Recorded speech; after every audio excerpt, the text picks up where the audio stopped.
Ouverture systématique du bal annuel de l'E3, les conférences constructeurs et éditeurs en réunissent également les plus grands moments.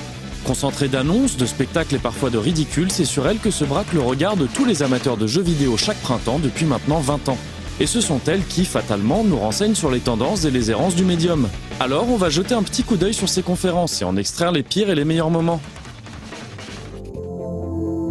En partant de 2005, soit il y a 10 ans, alors que le réseau américain G4 retransmet pour la première fois ses congrès à la télévision et que l'on s'apprête à rentrer de plein pied dans ce qu'on appelle encore la next-gen. Il s'agit en réalité de la 7e génération de consoles, déjà lancée un peu plus tôt par la DS de Nintendo, qui présente cette année sa nouvelle console surnommée Révolution. Seul un prototype quasiment définitif de la machine est révélé et il manque encore sa manette, mais le ton est donné. Et Reggie Fils-Aimé, découvert l'année précédente à la même occasion, affiche déjà la volonté de l'éditeur japonais de toucher un public qui ne se considère même pas comme gamer. À côté de ça, la révélation de la Game Boy Micro peine à galvaniser les foules. It's Game Boy Micro. De son côté, Sony nous vante la puissance de sa future PS3 en remplissant une baignoire de canard en plastique, en diffusant une démo technique de Final Fantasy VII qui nourrit encore aujourd'hui les espoirs les plus fous, ou en faisant passer des images précalculées pour des séquences de jeux de Killzone 2 ou MotorStorm. La console elle-même est simplement montrée, rien n'est jouable sur le salon et on aperçoit un bout de ce qui va devenir Red Dead Redemption. Pendant ce temps, Microsoft définit avec sa 360 les grandes lignes de la nouvelle génération naissante, en poussant davantage le Xbox Live et traîné avec la première Xbox. On nous parle de multimédia, de gamertag et de social. On nous montre du Lost Odyssey, du Dead or Alive 4 et du Oblivion, et un footballeur américain se fout la honte sur scène. Ça va devenir une habitude. Okay. What's your favorite game? It's called Mad. Okay. Un an plus tard, en 2006, c'est Bill Gates lui-même qui monte sur la scène de Microsoft pour nous présenter les synergies prévues entre la Xbox 360 désormais disponible et le futur Windows Vista. Un idéal connecté que l'entreprise poursuit toujours aujourd'hui avec Windows 8. Du côté de chez Nintendo, on parle désormais de Wii, avec tout ce que ça implique en matière de motion gaming et de Red Steel bien moins palpitant que dans les premiers trailers. La DS Lite est datée aux États-Unis, Zelda Twilight Princess est repoussée pour être portée sur Wii, et Miyamoto Shigeru se fout la honte en jouant au tennis.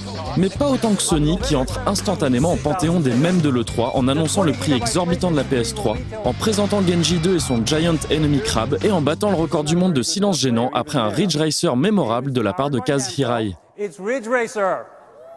Ridge Racer. Remember that one? Les premières images d'Uncharted redressent la barre mais se font salement rattraper par la présentation de Warhawk et Final Fantasy Versus 13 est annoncé. Notez-le, ça resservira plus tard.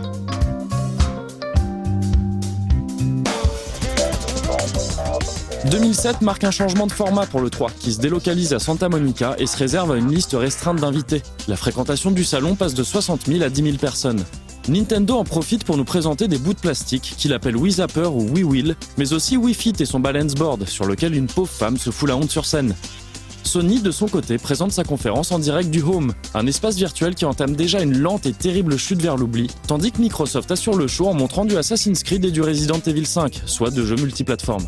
Activision signe à ce jour la conférence la plus gênante de l'histoire des conférences grâce à la performance remarquable de Jamie Kennedy. Wasn't that the first name for Viagra? I don't... Thank you. It's getting around now. Yeah. Final Fantasy Versus 13 n'est pas sorti. Bref, nous sommes en 2007. Mais voilà qu'on passe déjà en 2008, alors que Nintendo confie pour la première fois une grosse partie de sa conférence à une femme. Malheureusement pour la pauvre Camille Dunaway, on s'en souviendra surtout comme un gros fiasco, rendu possible par un savant mélange de Shaun White, de Balance Board et de Wii Music.